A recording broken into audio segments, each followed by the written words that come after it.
Actor Robert De Niro has reversed course in a highly controversial documentary film. His prestigious Tribeca Film Festival will no longer feature a film called Vaxxed. De Niro initially defended the decision to screen the film at Tribeca. But after mounting pressure over the weekend, the decision was made to cancel the screening. I have nothing but respect for Robert De Niro and Tribeca. I can't imagine what type of pressure came down that would make them pull a movie that they were obviously behind in the beginning. If Vaxxed would have been quietly screened at Tribeca and been summarily ignored, I don't know what would have happened. But instead, news outlets were covering the fact that Robert De Niro himself had pulled Vaxxed from the Tribeca Film Festival. That was a bad moment. That was a really, really bad moment. Working on Vaxxed was extremely stressful. It was interviewing lots of parents and hearing their stories. So for when we heard that we got into Tribeca, I was so excited on behalf of them and us that our stories finally would be heard around the world. When we got pulled from Tribeca, it was just like a massive punch in the gut. The parents, yet again, have no voice. That was the worst 3 days of my life until early the following week. There was a bit of controversy, some headlines at the beginning of this year's festival when it was announced that this film called Vaxxed would be screened. All I wanted was the movie to be seen. People can make their own judgment, but you must see it. With this controversy, probably more people will see this movie. Yeah, as they should, It was an extraordinary moment, and it really brings home how censorship works or doesn't work for the other side. They'd never confronted anything like this before. They'd never had to deal with a film like this, and they censored it.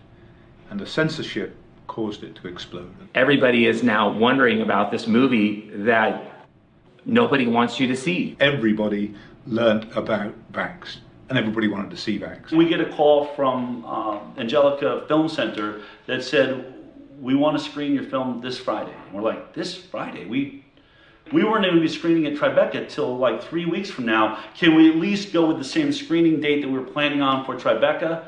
And they said, no. You're the biggest social media story in the world today. We don't know how long that's going to last, and that's why we're offering you this opportunity. We've got no money, we've got no posters, we've got no publicity, we've got nothing, but we've been given 3 days to decide whether we want to take the Angelica Theatre in New York. And we said yes.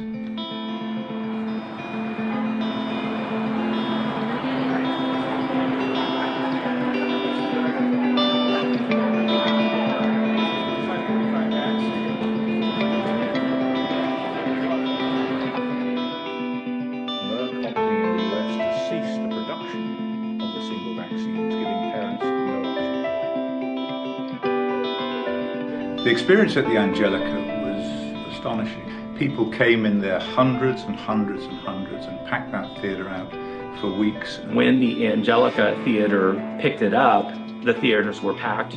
People couldn't stop talking about it. And the amount of notoriety, this was a real game changer. The reception for the film was astonishing, and it just caught fire from that point forward.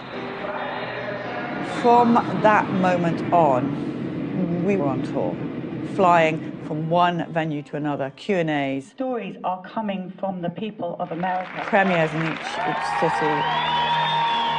What was obvious very, very, very early on was the amount of parents that had watched Vaxxed and then afterwards wanted to come up and tell their story. They'd say, I identified with your story. And they wanted to say, this happened to me. And the line for these parents with their stories got bigger and bigger and bigger and bigger. So I said to Andy and Dale, you do the whistleblower and answer all the questions on the science side and how you made the film, and I'll take the parents' stories. There wasn't enough hours in the day to be able to get these stories. It was obvious that we had a way bigger problem than we ever anticipated. Thank God for Periscope.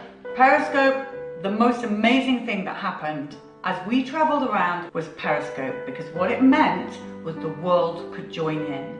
As long as there's a hashtag, and for this it was hashtag Vaxxed, people from all over the world could find that hashtag, they could press a button that said they wanted to follow it every day, and that's what happened. We knew that there were all these vaccine-injured families, like myself and so many other people, that they hardly ever get out of their homes.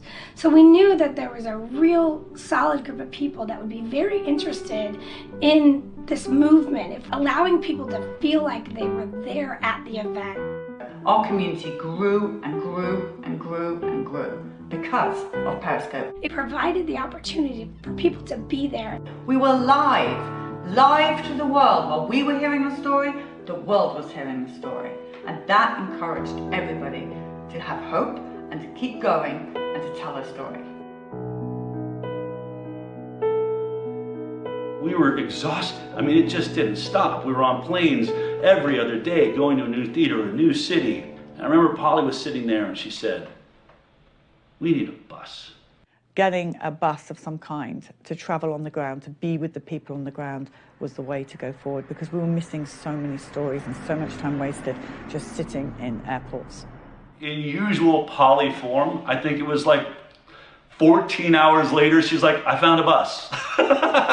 Vaxxed has just bought an RV. Woohoo! You know, we were sitting there and she was like, if we painted Vaxxed on the side of it, everywhere we went, there would be a billboard that the world would see about our film. Since no one will advertise, no one will give us any advertising, let's get a bus. The Vaxxed van, the Vaxxed RV is coming. Once I went live on Periscope and said, "We're going to get this bus," Dell called me. "You haven't even checked it out. Did you check it out?" Polly, did a mechanic go through it before you bought it? It's like, no, I just bought a bus. You know, it's kind of the way it all had to be. The main thing that mattered was it had a good engine and it only had 10,000 miles on it. And at this point, remember, we're only thinking of just traveling around and getting a few stories. We're never going to do the big nationwide tour that we have now done. We're really grateful to you guys.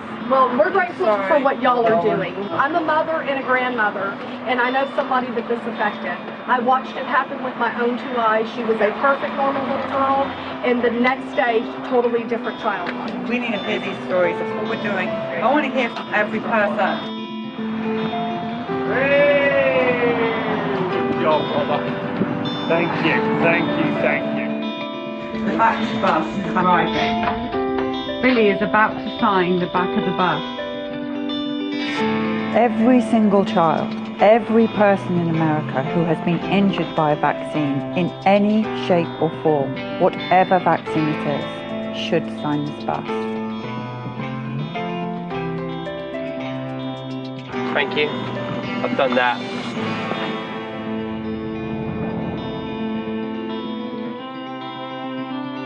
So one of the most interesting people that we worked with on the bus, in fact, this person worked with me from the beginning right into the end, was Anu. Anu came to us, but when he came to us, he didn't really believe the vaccines were the problem that we were seeing. I hadn't seen Vaxxed the movie yet. The first thing that I really said to the team was, listen, I understand what's going on with this film and the MMR vaccine and its possible link to regressive autism, but I'm not sure if I'm completely on board with you with this idea that vaccines cause other damage. When we set out on the road to record stories, I think in the back of my mind, I thought I was going to get thousands of autism MMR stories. And it wasn't long, day 2, that we hit our first big eye-opening experience, which was Hannah Robinson. Yeah, I had all 3 Gardasil shots. I was, on Christmas Day, I woke up and I threw up every 30 minutes for an entire day. And I never knew why until looking back. And she would complain with her neck hurting severely, and at school she would be texting me that her heart was racing, and when she climbed the stairs at school that she was like out of breath. After I started getting sick and we really started pressing them, saying we need to figure out what's wrong, they pretty much told us, do not come back. She single-handedly changed the mindset of the whole crew because she could talk. Unlike Billy, can't explain his injuries. She went through exactly what happened to her. Step by step, what happened to her, it started clicking in my brain, like, wait a minute, there's something really wrong here. So here we had in front of us a young girl, beautiful young girl, in a wheelchair talking about how she had this Gardasil HPV vaccine, and the images of her really affected all of us. Her story really did change a lot of our mindsets. And by the end of that story, I was like, oh my God, I really don't know what's going on. There's something more to this. At that point going forward, we were in for way more than we bargained for. We were about to have an education that you just couldn't buy.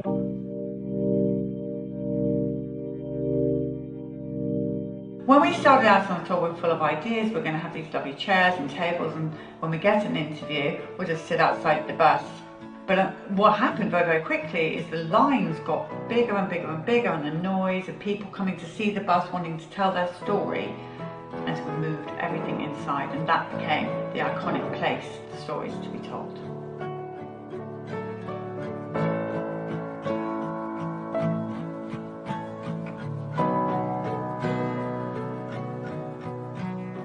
Every day in our life was a party.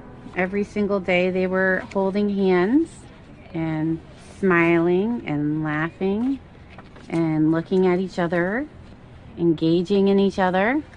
And we brought them in at 9 months and 4 days to do, we were doing one vaccine at a time. On June 25th, 2007, we brought them in for the pneumococcal shot.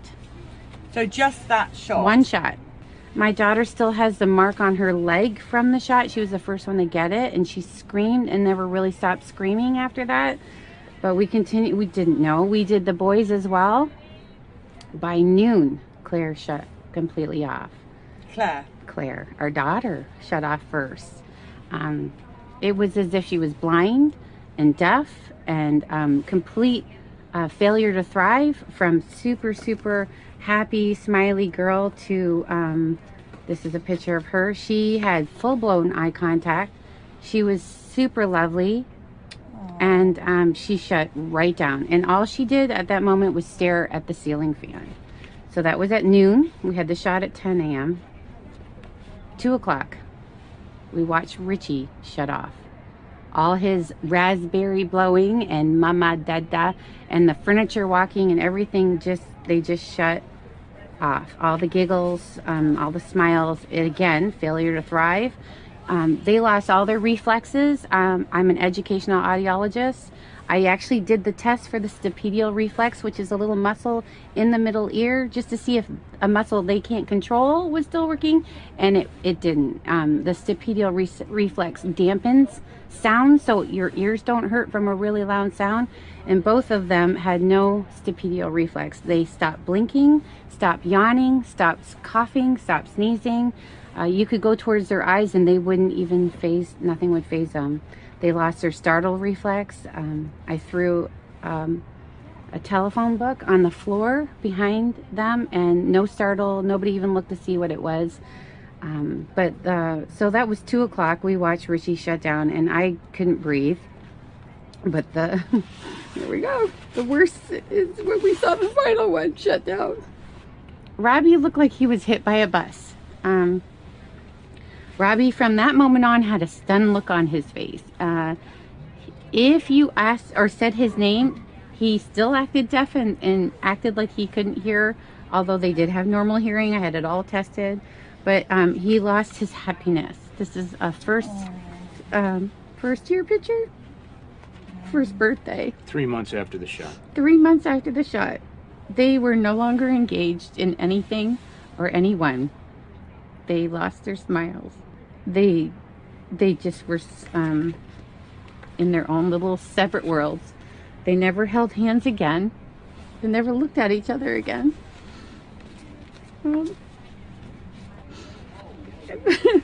Sorry.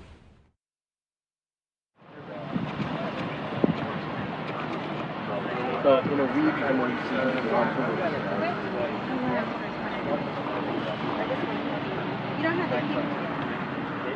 My name is Nico LaHood. I'm a daddy, I'm a husband, I'm a former district attorney of Bexar County, and I'm a current private lawyer. The vaccine issue wasn't an issue with us. Davi, my wife, was from Mexico, so vaccines had the perception of doing something good. And for me, you don't question a doctor. And so our first 2 children followed the schedule, and so Maya was no different. We were excited to have our first child. She was vaccinated on day 1. Around her 6-month vaccines, she was following the schedule, and her body broke out in these hives. I mean, it was very alarming. First-time parents, we were scared out of our mind. We go to the doctor, and nobody told us it even could potentially be vaccines. We had no wisdom to ask to look at the insert. What was told to us, actually, and I can't even believe I'm saying this, was that Maya was allergic, hear me, to Davi's breast milk. And nobody gave us a medical reason, nobody gave us a medical explanation why our daughter broke out in hives immediately after her 6-month vaccine.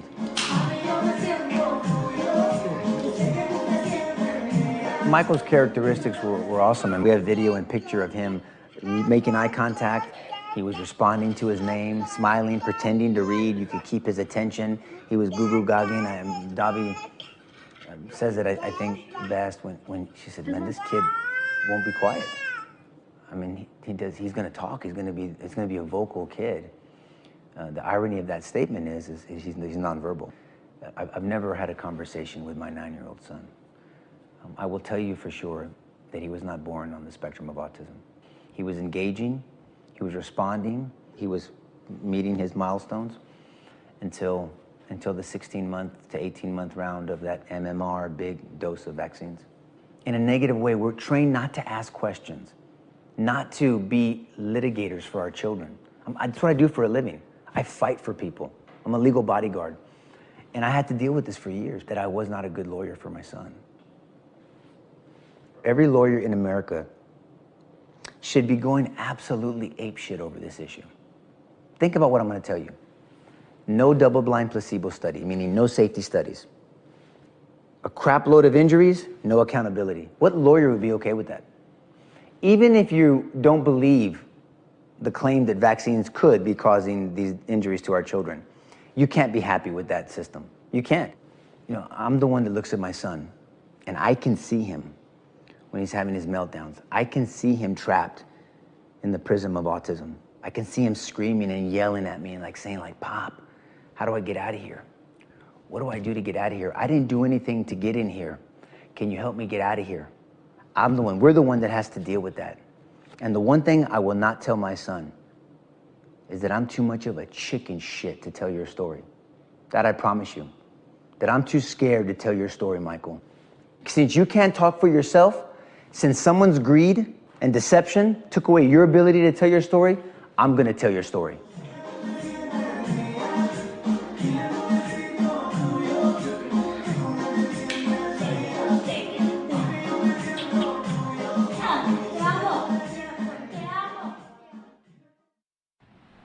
My son was healthy at birth. He was healthy. So at 18 months, he had already had his measles, mumps, rubella vaccine, at which point the damage became so apparent that Zachy just completely disappeared. He just left. And we were left with the shell that we're still dealing with. He had such a horrible bout of falls from his seizures that we were going to the emergency room so often. The doctor gave my husband a stapler and a staple remover to do it at home. I mean, is that better than a week of measles? My son would have been a football player. And instead, he wears diapers. He uses a pacifier. He's nonverbal. He has extreme rages where I think he's in some kind of a pain. And no doctor will take him as a patient here in Las Vegas. I used to have a column, and I was looking for a doctor then, and I'm looking for a doctor still. Because of his constant seizures and having to check on him, or if I hear him get up, I know to run in there before he falls against the wall. Where's his room? I sleep upstairs. My husband and I don't even get to sleep in the same room anymore. You know, living in a 2-story house, in the mornings I'm pretty much trapped. I have to stay up there until I know he's up and about and, you know, not gonna have one, because he's had far too many seizures on our stairs. And, you know, people say, oh, you should move to a 1-story house. Well, you know, yeah, that'd be great. Who's gonna come renovate this house? The one thing that really just breaks my heart and that we do cry about is who's gonna take care of her when we're gone? so stressful to think about, you know. He was hitting all of his milestones. Oh, she was perfect. Adorable, sweet, beautiful, enjoyed being cuddled. Started, talking and walking at an early age, doing everything, just excelled. Had been saying dada, he had been pointing. Ethan could look me in the eye before that and he could laugh.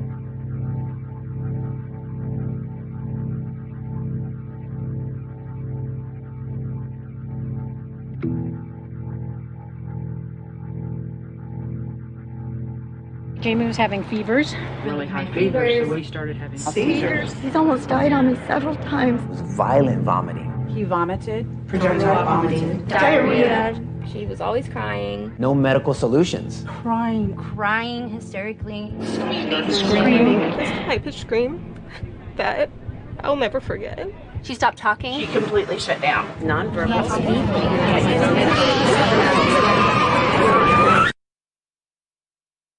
Let me tell you what a day in our life is like. So you got, say, a 6 or 7 or 8-year-old child who's not potty trained. And at 2 or 3 or 4 o'clock in the morning, they fill their diaper. Well, you assume that's pretty uncomfortable, so they take it off. Pretty soon it's all over them. It's all over the bed. In short order, it's all over me. It's all over her. I'm snapping at her. She's snapping at me. We're both snapping at the kid, who is the only innocent party in the whole scenario. And the one thing that's conspicuously absent from that scenario is anybody who told you that shot was safe. They were all asleep in their bed.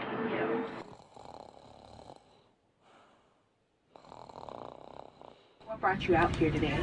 We're traveling around America in this RV bus, listening to the parents' stories of vaccine injury, and we are so tired of doctors telling us that vaccines are safe and effective, and people like myself who believe them now have a damaged child.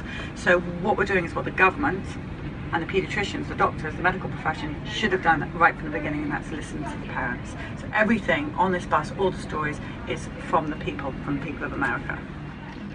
But when I look at the vaccine damage that I see, there's almost a pattern that goes like this. Damage as early as possible, damage as often as possible, deny the damage could possibly be anything other than a coincidence, denigrate the damaged when they point it out, describe the parents of damaged children as deluded or delusional, and then demonize those parents, and then divide society so that pro-vaccine then demonize parents who once were pro-vaccine but vaccinated their children who became damaged.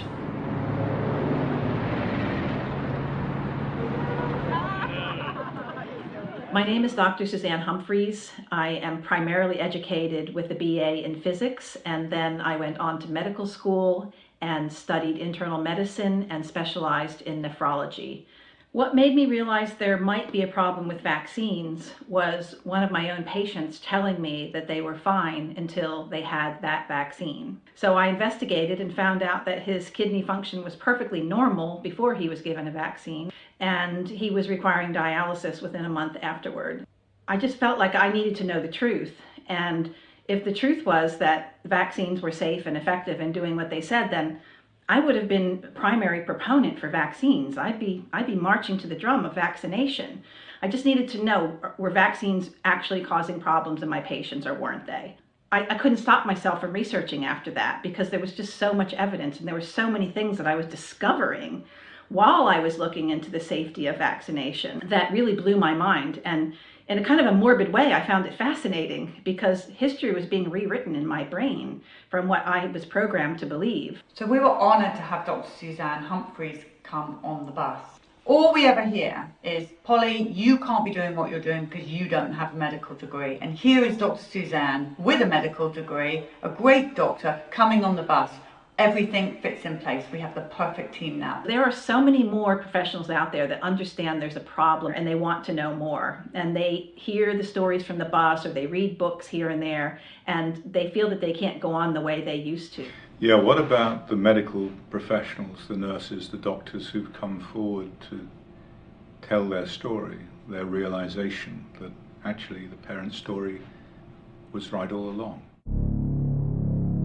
My name is Lisa Rankin. I'm a family physician. I'm Dr. Judy Mikovits. My name is Dr. Patricia Ryan. So I'm Paul Thomas. I'm a professor of medicine at West Virginia University School of Medicine. I'm Cornelia Franz. And you are a pediatric doctor? I am a pediatric doctor. And how long have you been practicing as a pediatrician? A really long time, over 30 years. I'm Cami Benton. Jane Orient. I'm an internist in Tucson, Arizona. I'm Dr. Ramon Ramos. I'm a pediatrician here in Savannah, Georgia. I'm an emergency room physician. My name is James Neuenschwander. I'm a physician in Ann Arbor, Michigan. My name is Dr. Sherry Tenpenny. I'm from Cleveland, Ohio. I've been researching problems associated with vaccines since September of 2000. I put well over 20,000 hours of my own time into researching these problems with vaccines. Dr. Bob Zajac. I'm a board-certified pediatrician. My name is Tatiana Buhanic. My qualifications, first of all, I'm a mom, and I believe that's my most important qualification, and I just happen to have a PhD in immunology in addition to that. We couldn't believe the medical profession as they started to come to the bus. It took a lot for those people to stand up and talk. I mean, they've seen what happens to doctors and scientists who've taken this issue on and who've been destroyed. Doctors, nurses, people with the top of the top qualifications in the medical world. And the story they've been told by their colleagues, by public health, by their pharmaceutical industry sponsored medical education was in fact a grand lie. So when you first started out to be a doctor, what kind of training did you get on vaccines? Honestly, I don't remember very much conversation at all. You were just taught that they help prevent disease. We were told on our rotations that vaccines were safe and effective. Here's a schedule. We are not taught what's in those vaccines. We are just taught what the schedule is like. Safe and effective, and they've saved millions of lives. We learned the schedule. We did not learn what was in them. It was more philosophically vaccines than the science behind it, I guess, if you will. As you know, medical doctors don't have a lot of training in vaccines. If you are one of those people who knows more than doctors, that's fine, no vaccinations, but you're not allowed to go to the doctor anymore. Okay? Why would you even want to go to a doctor who knows less than you do? It's amazing, but they didn't teach us very much. Very little. Very little. And what you got basically was told, these are the things that you need to give to your patients. It was just more about administration of the vaccines rather than the real effects and risks associated with them. Here's the schedule. These are the saviors of mankind.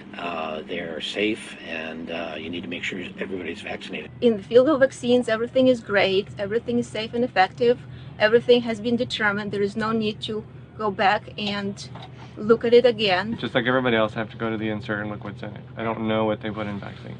And so I kind of thought that they were saline water and like bits of viruses and it, you know, super safe. Yeah, you learn about adjuvants and you learn about the immune system and how it works, but as far as what the vaccine actually does, and you never heard about the negative effect of a vaccine. Never. Zero. None. The whole argument of your doctor has done all this research. Well, if they've done it on their own, maybe. Yeah. Well, since there was no discussion of there being anything bad about vaccines, and unless you spend some time on your own, you know, investigating, you have the presumption that vaccines are good and that everyone should get them and that you should make sure that every child coming into your office is getting them on schedule or they're going to have some horrible illness. So there wasn't any training. There wasn't any looking at side effects. There wasn't any of that. So nothing. Would an immunologist be probably, of all the medical professions, someone that is near to being an expert? I would say no one is an expert in vaccines, absolutely no Parents one. Are, by the way. Yes, because no one is being taught about vaccines in schools. And so basically in vaccine field, you really have to be a self-taught expert. If doctors don't know about vaccines because they've had no training, then who are you going to trust? You have to trust the parents. You have to listen to the parents.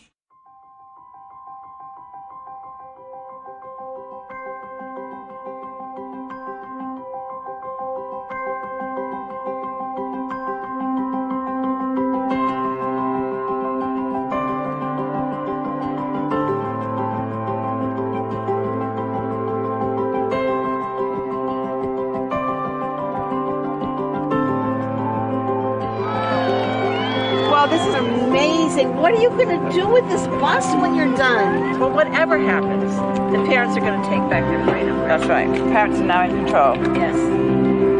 The right people. That's right. See all those hearts? See those right there? Yeah. They are all for you. All for me? All of those hearts. Look at all the different colours coming up now. The colours are coming up? Every single one of those is for you. Cool, isn't it? Yeah, that's how much people love you.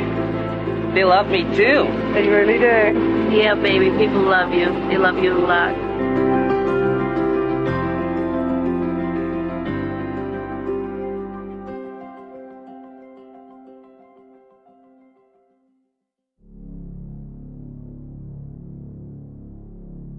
I predict that Gardasil will become the greatest medical scandal of all times, because at some point in time, the evidence will add up to prove that this vaccine has absolutely no effect on cervical cancer, and that the very many adverse effects which destroy lives and even kill serve no other purpose than to generate profit for the manufacturers. Former Merck physician. What I understood about human papillomavirus is that it's an infection that comes and goes. And it's been around for a long time, and it's in many animals, including lizards and primates. It's not just in humans, that babies are born with it. So I was really surprised that here's this virus that's been around and so prevalent, and it's being blamed on giving cancers to people. And then what I found out was that those cancers are not necessarily solely attributed to this virus, but yet this virus was being targeted by a vaccine. There's so many brilliant interviews that were done during the Vax tour. But I will say that one of the memories that really stands out to me is the moment we pulled into Utah and Polly interviewed Colton Barrett and his mother. So tell us what happened to you. Well, Colton was a 13-year-old healthy, strong boy. He loved baseball, motorcycles, anything that has to do with an adrenaline rush. He was going to go to scout camp. For scout camp, you have to have a physical, so we went to the doctor's office, and the doctor said, hey, he's the age that you should get the HPV vaccine. I said, okay, how come? Well, it can help prevent cancer, and even if he's not promiscuous, he can still give it to his wife when he gets married. I said, oh, well, that sounds like a pretty good thing then. So he was administered the vaccine, and on the third round, 2 weeks after, he started having a really bad neck ache. The next day, he went motorcycle riding with his dad, and that day he came home, he was pale, starting to feel nauseous, really sore neck. He didn't feel good. He went to bed, and the next day I checked on him. He still didn't want to get out of bed. I just thought, man, you're just really weak and exhausted. And that evening, when he sat up to take a drink of water, he said, Mom, can you give that to me in my left hand? I can't use my right arm very good. It's weak. And he tried to lift up, and all of a sudden he just flopped back, and his head just hit the pillow, and I went, do you have spinal meningitis? You know, it was my first, really bad fear. So my husband took him in to Instacare Monday morning, February 17th, 2014, holding his head for him because he couldn't get out of bed. The paralysis just went down, down, down after the first 4 to 5 days, where he was completely paralyzed from the neck down, had no movement at all. Colton, give me your eyebrows. You were doing them better than that the other night. There you go. Show me yes. Show me yes. Show me no. Yeah. But you have to have this breathing apparatus with you the whole time. Yeah. It's about 15 pounds, so I always have to have someone with me to carry it, to get around. It's a literal ball and chain for him. And the whole time, watching this box on his side with this hose going to his throat, breathing for him to, and then he could speak, waiting for that breath to come from that box. And it was a realization that changed my life forever. I remember staring at this and watching this interview go on, and watching this box and thinking, We say we got rid of the iron lung. His right arm is completely paralyzed. His left arm only has minimal function now. And he's lucky he's regained his legs and his core strength. So the people who gave you this vaccine, where are they now? What do they say? Our doctor is he's the doctor that delivered him. He's just a family practice doctor. I still like him. I am upset that he still wants to give the vaccine, but you know, he will not give it to boys anymore. He's cautioning on girls to give it to girls, but so he's not going to give the HPV vaccine to boys. Correct. Colton, do you just realise how many boys? Yeah, that you've just it's saved? good he's at least not doing it to boys, but lots of girls can still get hurt. All right, so let's start by talking about your life before Gardasil. I was more artistic. I wasn't into sports, although I did like to go jogging and do exercises whenever the weather was nice. Let's see. Yeah, I was a competitive club soccer player. I was trying out for ODP, which is like playing for the state and stuff. Soccer. Yes. Mm-hmm. She played year-round, and on top of that, right around that time, she was running track, the 400, 800, and long jump. Prior to the Gardasil shot, Corinne was academic excellence. You know, she always great grades. I was athletic, straight A's in school, really no health issues before. And What then sport did you play? Volleyball. You were a volleyball. Big volleyball player. Basketball was my favorite. I played that from kindergarten up to my senior year of high school. And then I would play softball and volleyball. Top honors in her high school, graduated top in her class. Top of that, she was a head cheerleader for 3 years, captain of the cheerleaders, won a national competition. I did karate. I was almost a black belt. I could take down the 40-year-old black belt who used to spar with me. We got the shots. She was accepted that summer into a high ballet school at the University of Irvine and could not dance. Ballet, tap, jazz, hip hop, pretty much everything I could possibly do, I did. I mean, she was doing really well in school, and she was really popular, and she actually had auditioned with Disney, and they wanted to fly her out to California, and she had a very promising future. Yeah, I was really active. I started going to the gym with her probably at age like 13. 4 or 5 times a week, Yeah. played volleyball. So sleeping for a couple of days was out of character. Completely. She was playing basketball, she was doing track. She made varsity wrestling her freshman year and had a grip of friends. And her freshman year, that's when she got that HPV vaccine and everything changed for her. She was a straight A student. Everything she was doing was for scholarships. She was college bound. That's where she was going.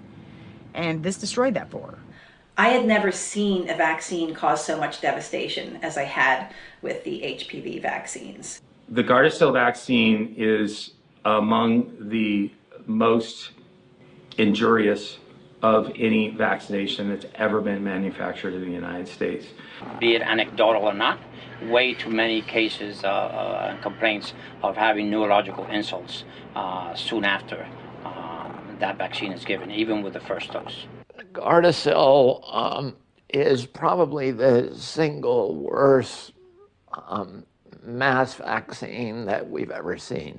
So what we were seeing was these really high-functioning teenagers ending up in wheelchairs, and some of them actually ending up dying or killing themselves. And I don't think you can ever justify that for an infection that comes and goes, that causes very little disease in and of itself, and something where pap smears were doing such a good job. It really just didn't make any sense to me. This vaccine targets millions of preteens and teens for whom the risk of dying from cervical cancer is 0. They started talking to me about get my HPV shot, and I turned them down about 1 or 2 times. This doctor sat down and badgered us for 45 minutes. They started showing me photos and saying that I'm going to get this and that I need to take this shot. Photos of what? Photos of cervical cancer and just what it will happen if you don't get the shot, blisters and different things, and it scared me. I was scared. I didn't want that. Every single time I went in, she was like practically shoving it down my throat. The doctor literally scared me into taking this vaccine. I had said no twice before because it was too new. You know, nobody in their right mind would ever take this vaccine if they actually read the clinical literature. She pushed my buttons just enough, trying to make me feel like a bad mother if I didn't give Caitlin the shot. You know, do you want your daughter to get cervical cancer? Who wants their child to get cancer? You need to get this, you need to get this vaccine. What's going to happen when you get cervical cancer and die?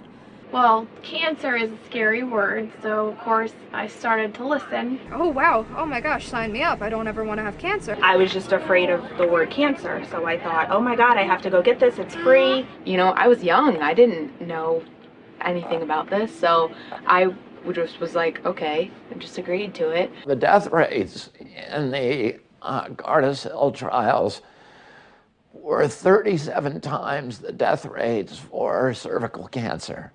Children who take that vaccine, the Gardasil vaccine, are 37 times more likely to die from the vaccine than they are to die from cervical cancer. I really wasn't educated about Gardasil at the time, so I allowed the vaccination.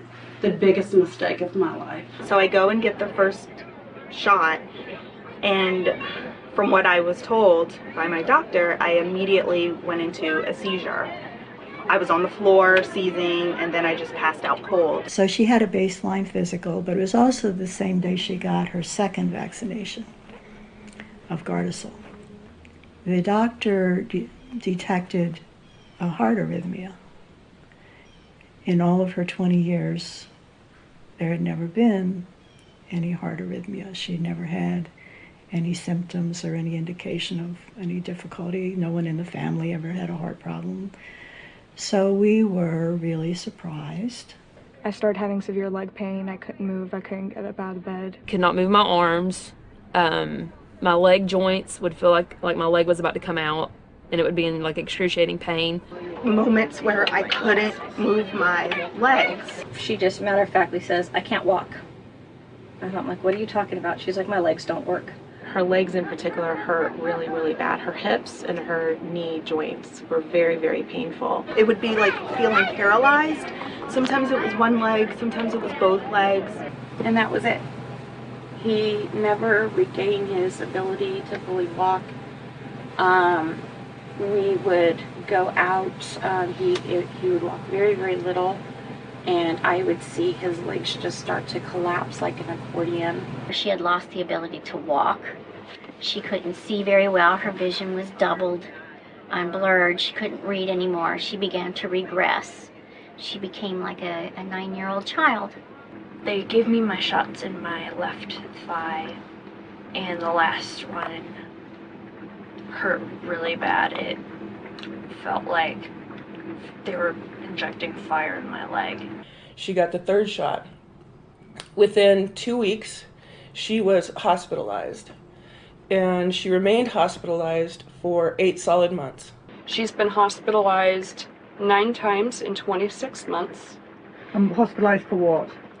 For extreme pain that is uncontrollable. Where is your pain when you have it? Absolutely everywhere. Her first major symptom was excruciating head pain. Like the worst migraine you could ever have times 10.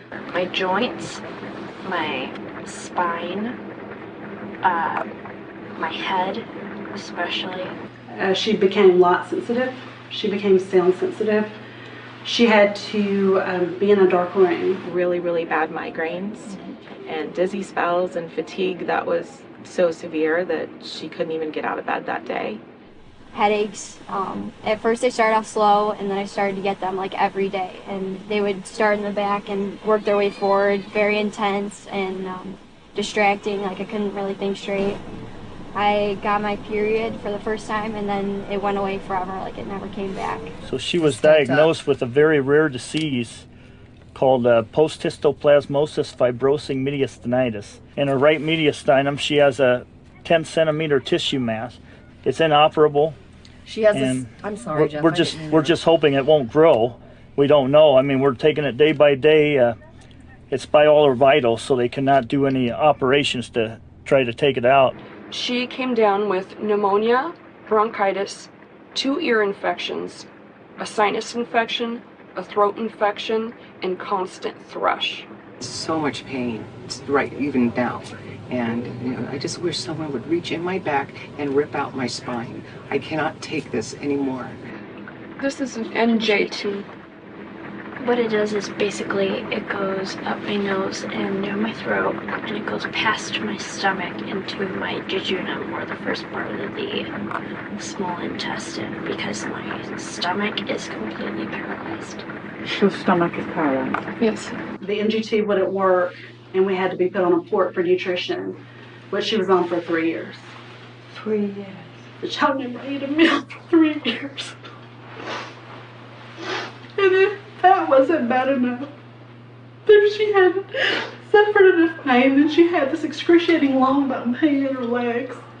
And we would have to ice her legs down to give her relief. And she was miserable. She was just miserable. And she would say to me, she'd say, I want to go home. And she'd be in this house and she would say, I want to go home. And she was talking about to be with the Lord. I went in for a gynecologist appointment, got a pap smear, and they told me it came back abnormal. And I immediately started freaking out because I've never had one abnormal. Very few doctors have ever heard of it. Nobody knows how to treat it. Anything they prescribe, she's a guinea pig. She's the initial guinea pig. So they put her on an immunosuppressant and itraconazole, which is an antifungal medication. I'll dump some of them out. This is what it looks like to be on Gardasil. The aftermath of it. And this is just one bag. We got about 15 more at home. I said, okay. I said, so what does that mean about the abnormal cells? And she said, well, they're precancerous. And I said, cancerous for what? And she said, cervical cancer. So we have to worry the rest of her life if the inflammation in her body is going to make that mass grow again. I should have never got those shots because in my mind, I knew that they were what gave me HPV. So the problem with Gardasil, like most vaccines, is it was never tested against a true placebo, an inert placebo. And the CDC and HHS say, if you don't test it against a true placebo, it's not science. A placebo is just an inert substance that doesn't cause any damage, that they give one group of individuals in a particular clinical study, and then they give the drug, that's the experimental group, they give that to another set of individuals. The people that were supposed to be the control group, they got aluminum. And when they did that, out of every 100 patients, they had at least 2 severe autoimmune events. You have no way of gauging whether the injuries you're seeing from the product are being caused by that product or whether they're just bad, sad coincidences. The CDC knew about this. Merck, the manufacturer of the Gardasil vaccine, knew about this. It's as plain as the nose on your face. All you have to do is look at the clinical trial data. The entity that is actually performing the study and paying for the study is Merck. So Merck got to decide which injuries were being caused by Gardasil and which were just bad coincidences. And because it had that power, it just wrote them all off as bad coincidences. You can do that when there's no placebo, because the injuries they were seeing in the control group, where the girls were getting aluminum neurotoxins, were identical to the injuries they were getting in the Gardasil group. So they said, well, we don't have to report any of these as vaccine injuries. So they were able to license something that is insanely dangerous. After all the struggles and fights, and we thought she was finally getting a little better, she went to sleep. She wasn't feeling good during the day, and I went in to check on her. And she looked like she was very still. She was in her bed, and she had passed away. And I tried to revive her, but she was gone. I loved her so much. I would have given my life for her. She was just a good kid, and her mom made a bad choice. the last hug I gave her, I was standing on the step hugging her, and I wanted her to stay longer. And she said, "No, Mom, I want to get back to school." "Okay, I'll see you in a couple weeks." But in the interim, the police came to our door one night. So I said to them, "Is this about my daughter?" And they said, "Yes." And I said, "Was she in an accident?" They said, "No." They said they found her dead in her bed at school and that they didn't know what happened. And so, I don't know if anyone's ever had somebody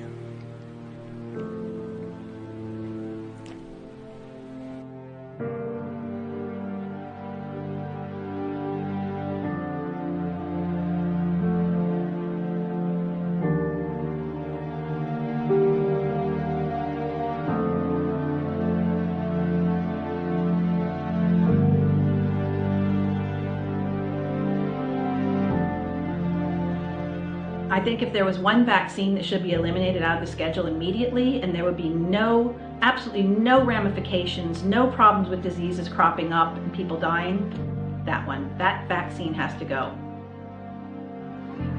So tell us from your point of view. Well, it does suck, not being able to play sports anymore. Because I did do a lot of sports, and it was my favorite. You are awesome sportsman with the same photos of you. Yeah, I have to sit on the sideline, just watch everybody. But getting used to it, so it's not as bad anymore.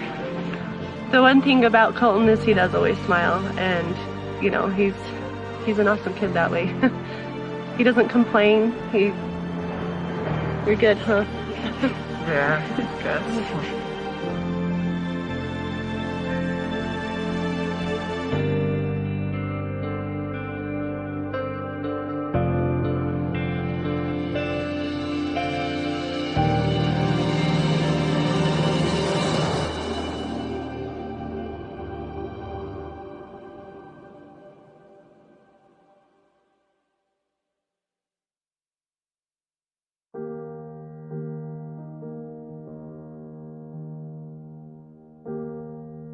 We're doing this broadcast in memory of these babies who have passed away.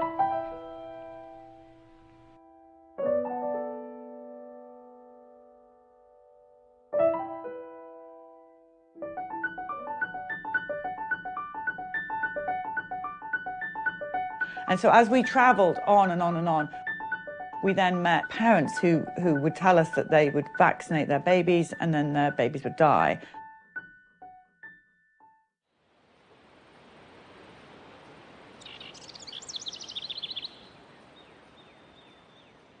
I walked up to kiss him goodnight. It was 12:06 in the morning, and I kissed his cheek, and it was like an ice cube. And I just started screaming to Bryce, "He's dead, he's dead." And everything that I know how to do CPR. I'm certified in this. I just stepped back and screamed. And Bryce walked in and just grabbed him and ran. I grabbed him, I get in the car, I'm trying to do CPR while I'm driving, and it's raining. And I just pulled up to the emergency room, and Brandon said that he's dead. And they started working on him. Epinephrine, they gave him all these shots, and his body was just swelling from all the medicine they were trying to give him going again. There was never anything again. Where's Mason? Pew! Where's Mason? Pew! Where's Mason? The infant mortality rate study that was conducted by the Centers for Disease Control in 2014, and they looked at the incidence of infant mortality in 34 developed nations, and the United States placed last. We were 34th out of all of these developed nations. We give the most vaccines during the first year of life. He got his Hep B, he got his vitamin K. At 2 months, and I think at 4 months, and then at 6 months. She had the Hep B, and she had the vitamin K injection. He got his hepatitis B, Rototec, polio, Prevnar. 1 in each leg, one on the arm and one oral. Rotavirus, which was oral. The DTaP? DTaP. DTaP. Well, when we went to get him vaccinated, he had just been hospitalized for RSV. And when we went in, I said, I don't feel comfortable with him being vaccinated because he's just been so sick. I think that we need to wait. And the pediatrician looked at Bryce and I and said, if you don't vaccinate your son, who was born at 35 weeks and is a premature baby, you're signing his death certificate for this whooping cough. Well, that's when the doctor told me he was going to go ahead and vaccinate her, being she was there. And I did ask him, because it was 2 weeks early, if it was okay. He said, yeah, it would be no problem. This is the day that she had the vaccines. This is before we left to go to the doctor. So we were just about to go? Yeah, and this is her the very next day where she started running the high fevers. I mean, we could see there was something not right. I never second guessed it that I shouldn't vaccinate them. But at that appointment that morning, as I was laying him on the table to get him vaccinated,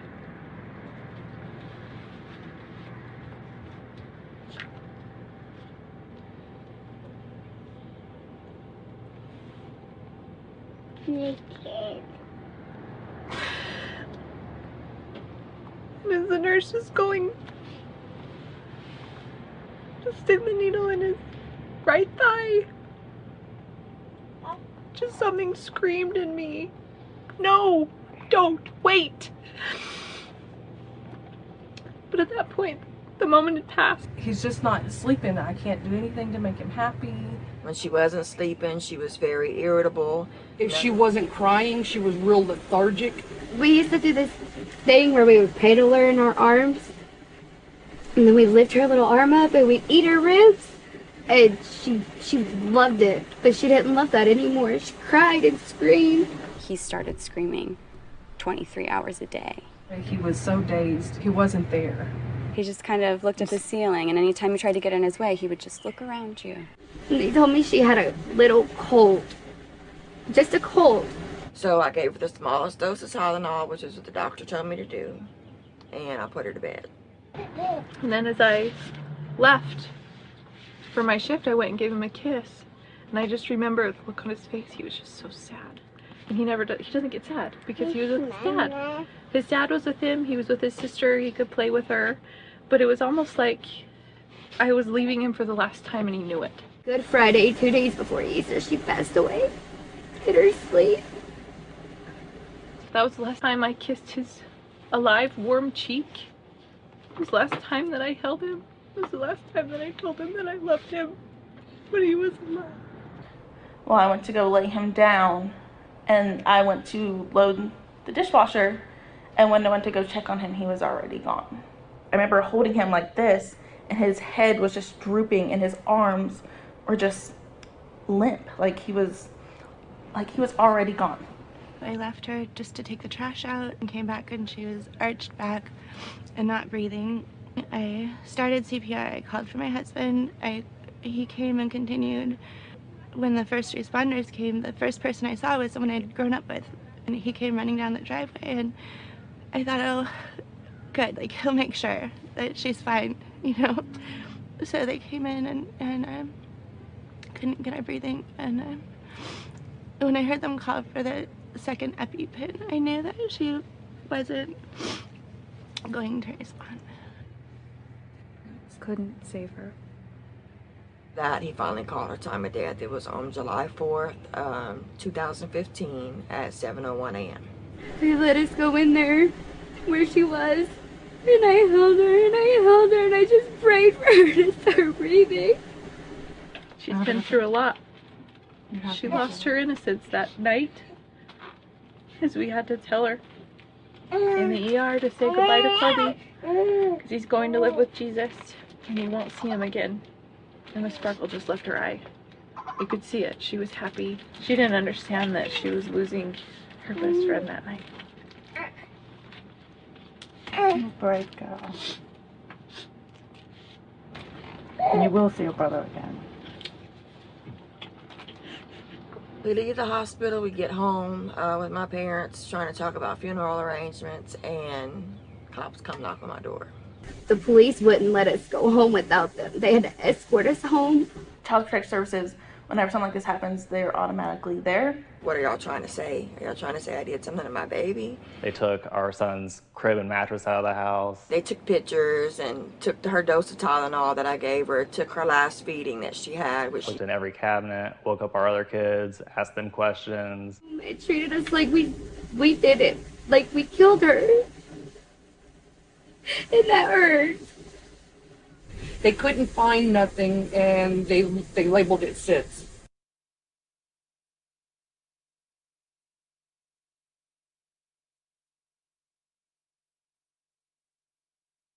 You know, these infants don't need to be dying like this. The diseases are not coming at them at such a rate that we had to protect them at all cost with a vaccine.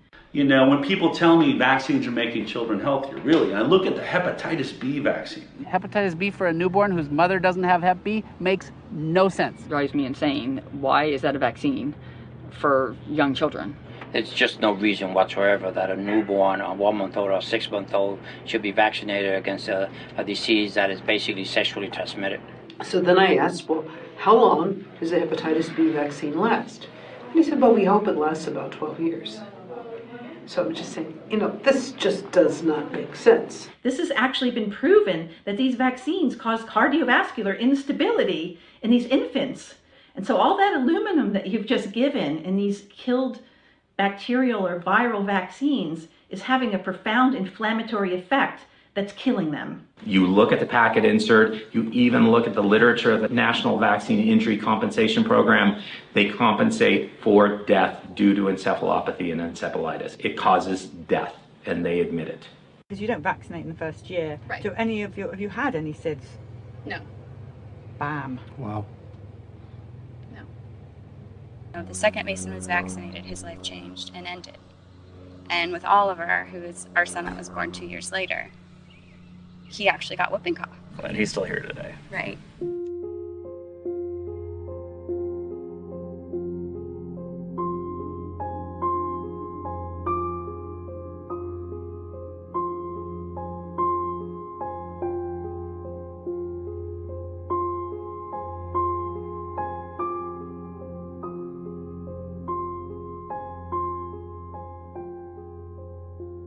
Whoever knew that you could die from a vaccine? I had no idea you could die from a vaccine.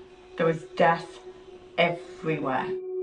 The dead babies, the toddlers, the young children, the teenagers, the adults, the old age people.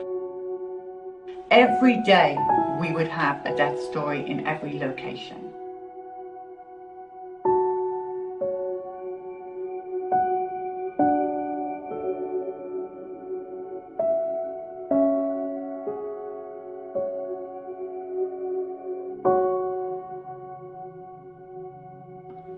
I found it really difficult to be on the bus and even listening to the stories. We were utterly mentally exhausted and our hearts were breaking and we felt like our souls were being ripped from us listening to the utter devastation. I actually had to tune out some of it because my heart couldn't hold all of it. It was just too difficult to carry these stories around in my head and my heart.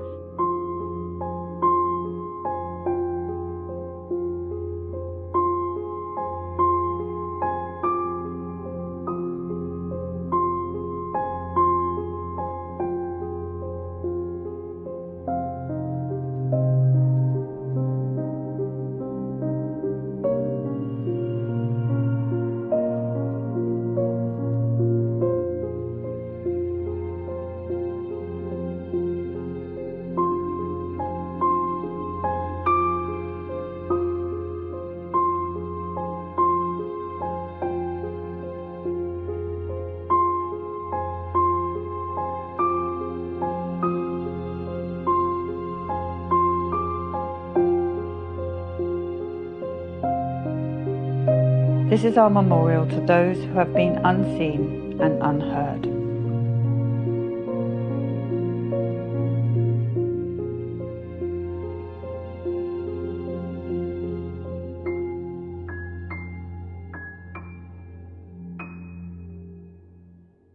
public health emergency is in effect in New York City this morning in response to the rapidly growing measles outbreak. Measles outbreaks are rattling regions of the country again this year. I've studied measles since 1990 intensively. It's a fascinating subject. And measles was becoming a dramatically milder disease in a very, very short space of time.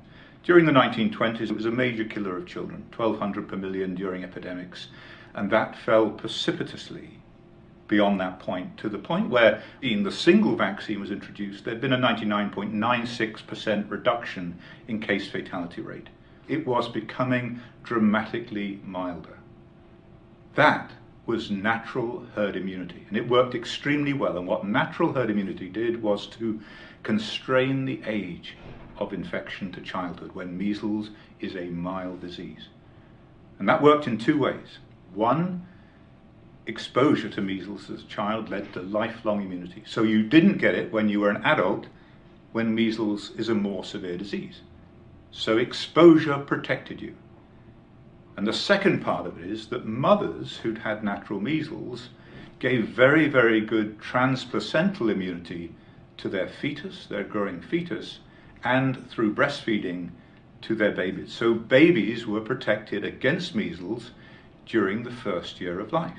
The measles vaccine has diminished the number of measles cases in this country, okay? Nobody can deny that.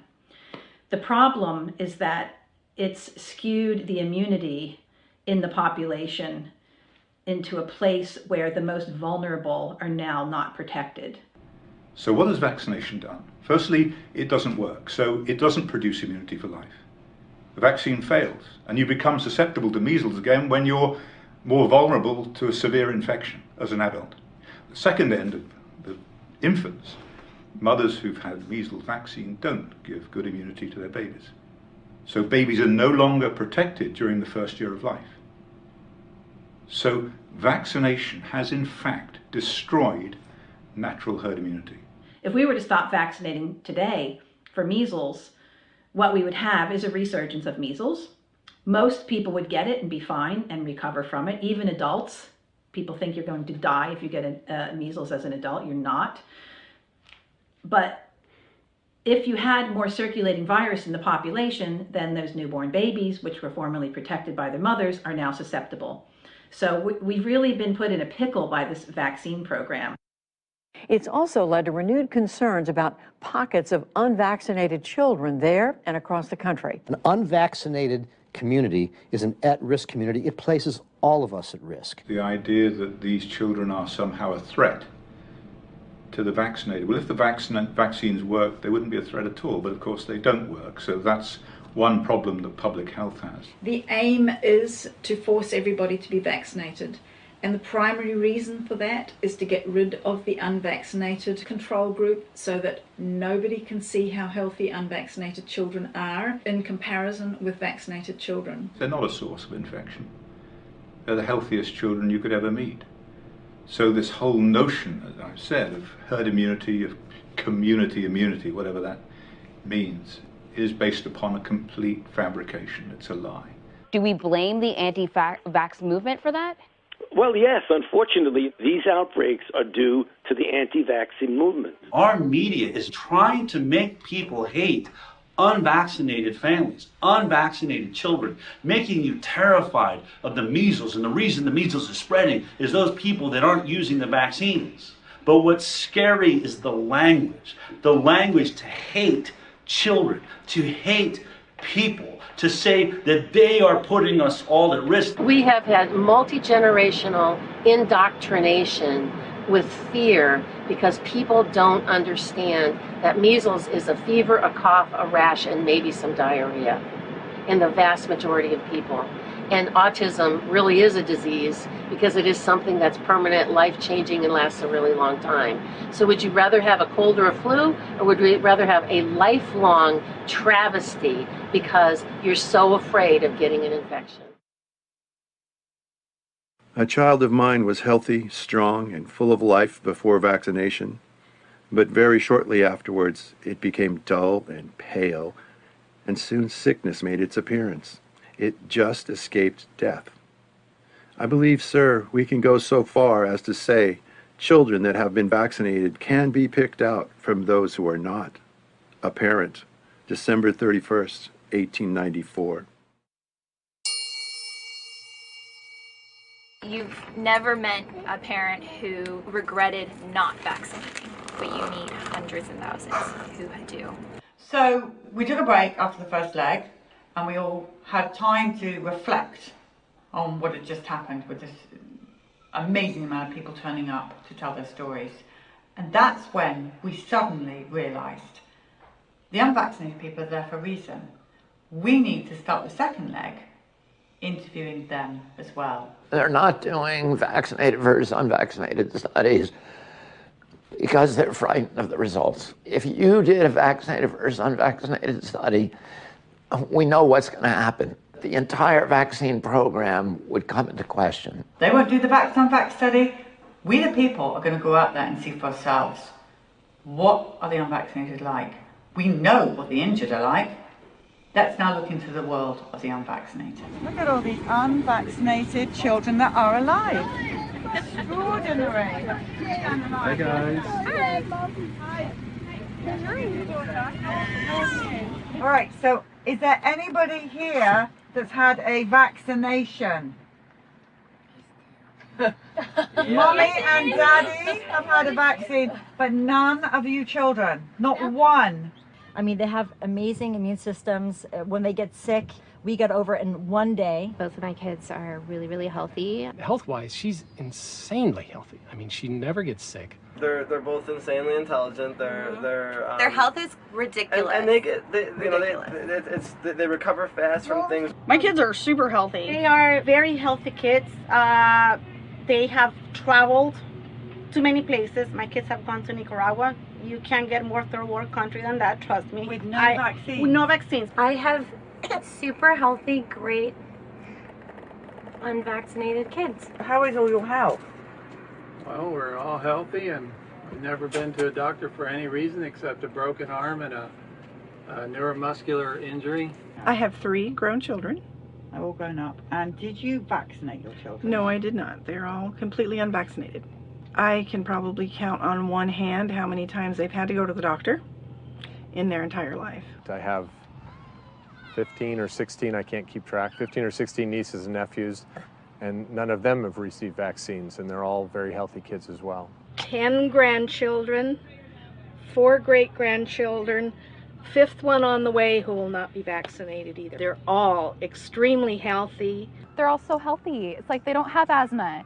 It's like they're not sick all the time. They get a cold and they get over it. Every time we've been in a situation where my kids have the same thing that the kid next door has, their symptoms are night and day. They fare so much better and heal so much quicker. I've probably been sick once this year, and it was just a cold. I had a stuffy nose, and it lasted for like 2 days. Even his friends who are partially vaccinated are sicker in general. My kid has missed like maybe a handful of days from kindergarten to 6th grade. My other friend who has a daughter who's also unvaccinated, I saw her at school, and so I kind of whispered to her, I'm like, so how many days of school has your child missed? And she went, and I said, mine too. It was so blatant that these children were super, super healthy. I had never seen health like that. I didn't know that health like that was even possible, not needing antibiotics in one's entire life. I've never had an antibiotic in my life. 48. 48 years old, never had an antibiotic, ever. He's 16 years old, no allergies, no rashes, no ear infection, no colic, no antibiotics. She's never had an over-the-counter medication, not once. Neither one has ever had a shot, Tylenol, aspirin, antibiotic. No antibiotic. Neither of them, apart from that, have had any antibiotics or any meds. She has never had an antibiotic. My daughter had an infected toe and she had antibiotics once for that, but that's been it. People that I know that do vaccinate, I know their kids have seems to me more health problems. I mean, my kids don't really have any, definitely no chronic health problems. They've never been on pharmaceuticals. They've never needed, they've gone to the doctor for broken bones. which is why it's one thing I like doctors for. The totally unvaccinated kids are always the most healthy ones. So my daughter also had like 3 ear infections before she was 6 months old. After that 6-month appointment and we stopped, she hasn't had one since then. Nothing. She was perfectly Perfect. healthy. Robust health. Yeah. She's never had an ear infection. Neither of them have, actually. What about ear infections? No. Because you're 14, you must have had at least one ear infection in your life. No. My daughter is now 12 and has never had one single ear infection. Ear infections? No, none of my kids have had ear infections at all. Whatever. No, none of them. See the number of children in these unvaccinated populations that have never even had an ear infection. I mean, I can't imagine that. My son was a walking ear infection. All we did was toss antibiotics down his throat in order to keep the ear infections at bay. And now you have these children who are unvaccinated, and the significant, large proportion of them have never seen an ear infection. That is just nigh into incredible. I mean, our expectation was that these children were going to be constantly sick, that their immune systems were just not supported. The reality was completely the opposite of that. You have no vaccine at all? Never. I'm in my 60s. I've never been vaccinated for anything. Anything at all? No, and then I had 2 kids that are now 28 and 30, and they were never vaccinated. This is Palmer, he's 6. He's been sick maybe 4 days his entire life. Never had any mumps, measles, chickenpox, Eczema, asthma, ear infections, ADD, ADHD, no ma'am. autism, ADD, ADHD, peanut allergy. Does he have eczema, allergies, ear infections? Just big, strong muscles. And a really smart brain. I could see the difference in kids. I used to be a kindergarten teacher, so I know what kids, should look like and what they are looking like today. Both of my boys were reading by the age of 4. My family thinks it's like voodoo, like we're crazy people, and how can you not vaccinate it? But then every time they see our kids, they're like, it's unbelievable how healthy they are. They just seem so ahead of the curve. By 18 months, she's singing songs, she can have conversation. He's a very bright boy. He's 3 years old and he's learning Mandarin. He knows Spanish, he knows English, he's a bilingual child. Sign language. He knows sign language. He's a very bright child. She does sign language, she speaks Spanish. Yes, teach him Spanish. 2, yep. Speaking 3 languages. Yep. So he's English, Spanish, and sign language. They're very smart, and it's actually a challenge to challenge them with reading and math, and they're beyond their level. They're all highly intelligent, bright-eyed, healthy children. He's 3 months old and he is so strong. He's super strong. Hi. He's super healthy. He's happy, smiling all the Where's time. Bowie? I can't get over this 4-month child is like basically standing up.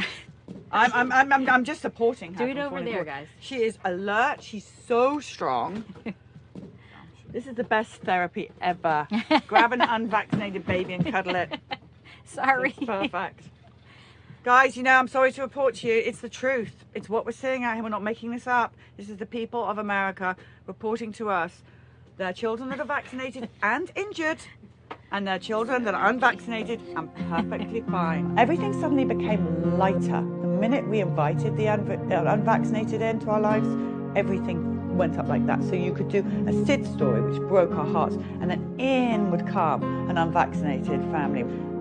And it was not long before we could see that their story is the same over and over and over again. Just like the vaccine injured is the same over and over again. Doing this for 15 years now, I'll share with you that the vaccinated kids are the sickest. The partially vaccinated kids are not as sick, and the unvaccinated kids are the healthiest. I've been in practice long enough that I can actually tell you that the unvaxxed kids are healthier. I can also tell you that if the unvaxxed kids are a problem, then according to what's out there should be a lot of hospital admissions for my unvaxxed kids getting those things. And I'm seeing the opposite. The most interesting stories that we did were the first child was injured, or maybe the second, and they go on to have more children and decide not to vaccinate because of the horrors of what's happened. And The difference between their unvaccinated child, same parents, same everything, is that unvaccinated child is 100% healthy. Yeah, I have quite a few patients in my practice who have 2 children, and those are great controls because most of them didn't figure out right away, so their child got some vaccines, but they all stopped it fairly early on, and there's a huge difference between the 2 children and the level of how they were affected. But I mean, if you start looking and pulling in all those people who have that same experience, I think you're going to see the same thing across the board. The level of that second child and how they're affected is going to be much less, if at all, compared to the first child who was completely vaccinated. Now, did you work this out in time for your next child? Oh yeah, she's not vaccinated. At all? Absolutely not. Not vitamin K, nothing. I know it's not vaccination, but nothing. Nothing. So how is she? Fantastic. She is she's completely typical, beautiful, smart, caring for her brother. She's been on 1 antibiotic her whole life. She's a picture of health. So your other 4 children have no vaccines? No. At all? None. Wow. No. And I better, how you describe them? Great. Compared to the vaccinated child? They're much healthier than the oldest one. They fight disease faster. My 4 unvaxxed kids are far healthier than my vaccinated child. She, when she gets sicker than the rest of them, and more often than the rest of them. She's down for longer than the rest of them. Whether that's vaccine related or not, I don't know, but it seems to be an awful coincidence. I was in the ER with my oldest all the time, and these 2 are never sick. And my boys were little. We also had a lot of asthma and breathing treatments and antibiotics over and over and over. No ear infections, but all of those other things. And these girls don't get what and your these other girls, boys do? no. She's never needed anything, and she's 2 years old. By this time, this child had already been at the hospital. He had, had dozens of antibiotics. Lucas is the only one that's completely unvaxxed. And it's interesting, he's our healthiest child. He has never been sick, never even so much as had a cold. She's always the last one to get sick and the first one to get better. His left ear, it was so significant, they actually had to kind of rebuild his eardrum from it. And that's, to me, that's one of the stark contrasts I see is our 13-month-old has had not a single ear infection. Riley has had none. So Caden gets strep throat about 3 times a year. He also has allergies and ADHD. But we still love you. You're still very smart. So don't worry. Riley has been sick once. My first is the sickest child that I have. She'll get sick. She'll be sick the longest. She'll be sick the hardest, actually. I mean, I guess she'll feel the worst pain or the most symptoms. Then my other 3, they'll be sick maybe a day and less than 24 hours and they're done and they're fine. Their body really knows how to fight whatever disease they come in contact with. He is compensated through the vaccine injury compensation program. My oldest 3 suffer with eczema, suffer with allergies, constipation, and they're the first ones to get sick. The only time he's gone to doctor for checkups is because he's asked to go and wanted to see what it was like to go to the doctor's office. You wanted to go to see a doctor? Okay, yeah, right. So, well, because Keenan has to go so often, and so he wanted to see what it was like to go. Do your unvaccinated children have all the injuries that we see so commonly in the vaccinated? Do they have the ear infections and the antibiotics and the eczema, asthma, allergies? None. Nothing? No. So the results of your study is the unvaxxed are supersonic healthy and the vaxxed are not. Yes, right. So the conclusion of the unvaxxed studies in your house is what? That the unvaxxed kids are far healthier. I don't worry about measles. I don't worry about polio. I don't worry about these things with her because she has a strong immune system. I worry about it with my son who is fully vaccinated because he would not be able to survive any of that, even though he was vaccinated for it. It hurts me to watch the development, honestly, of my son because I see what my daughter could have done. And I feel an immense guilt for vaccinating her. So in our scenario, we've got, a control for a lot of different variables. Same genetics, same mother and father, same environment, all 3 children. And the key discriminator that makes these children different is the presence or degree to which they're vaccinated. Have a look at these vaccinated, unvaccinated families, which are controlled for genetics, they're controlled for their food intake, their environment, and everything else, and consistently we're seeing the unvaccinated, never vaccinated children are far healthier. So we have here, ear infections, antibiotics, high-pitched scream from the vaccinated, unvaccinated, none of the above. And that became probably the most exciting revelation of the whole tour. Now that I've seen so much of it and seen so many vaccinated and unvaccinated family members with the same thread, it's undeniable that an unvaccinated child's immune system is going to be that much more functional, that their brains actually function better. And when you understand how vaccines work and what the components of vaccines, including aluminum and all of the inflammation, do to anybody, no matter what your age, it makes complete sense that in the long run, that child's going to be much more functional and much healthier and able to do battle against any disease that comes along, the majority of which have no matching vaccine. When you get out into the population and you start to meet people who, because they've heard of our stories, have not vaccinated their children, and you see these wonderful, healthy, happy, robust children, then it just makes all the difference in the world. And these are the children that actually now we need to protect above all others. Not force them to be vaccinated by rule of law, but to protect them, because they're going to be looking after the damaged children in the future. There's no question about what we saw. What we all collectively saw was the same thing. Health, health, health with the unvaccinated, injury, injury, injury with the vaccinated. Same story. That doesn't mean they're never going to get anything. You know, the only thing it says to me, my kids are vaccine free, my kids will never, ever, ever be injured. Ever. With 100% certainty, they'll never be injured. I mean, if I was a new parent listening to these unvaccinated stories over and over and over again, it would be game over for me. I'm going your way. Yeah, I don't understand why you wouldn't. You know, if you're seeing an unvaccinated child completely healthy, thriving, alert, and then you see all these sick kids that are constantly going to the doctor and on antibiotics and vaccinated, and you see all the eczema that they have, or asthma, allergies, all these different things that kids are affected with, choosing a healthy child versus an unhealthy child, that's really your choice. When I heard about the bus, I was over the moon. And when we finally were able to see the bus directly and sign Steve's name on the bus, it was such an emotional moment.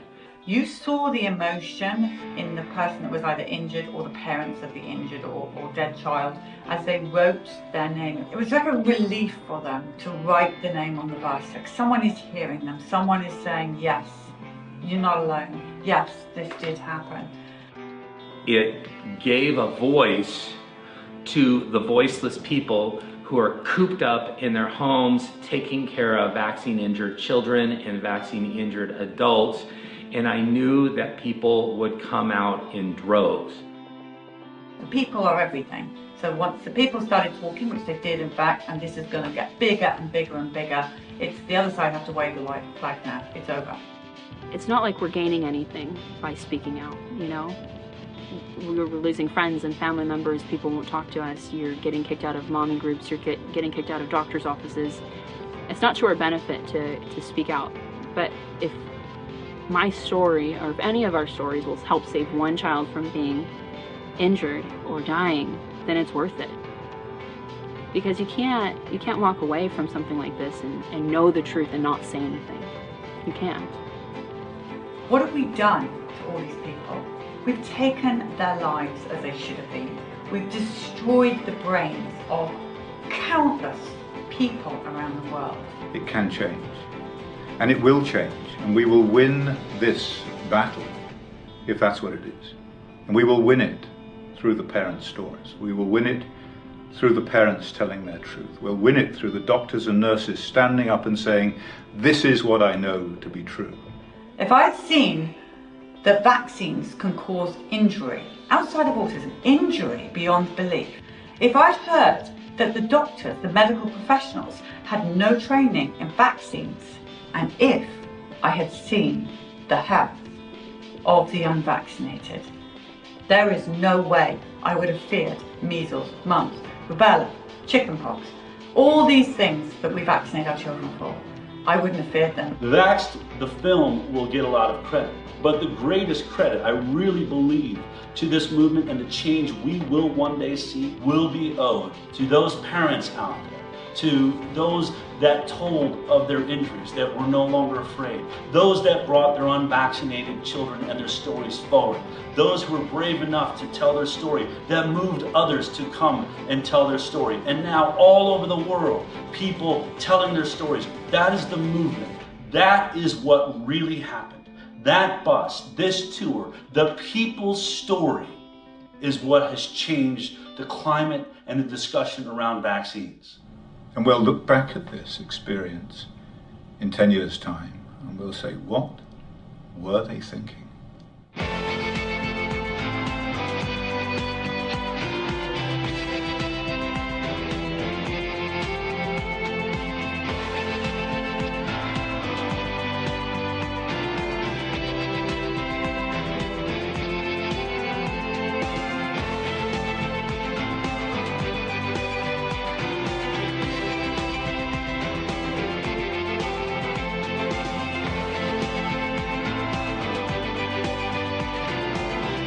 So the bus can go on and on.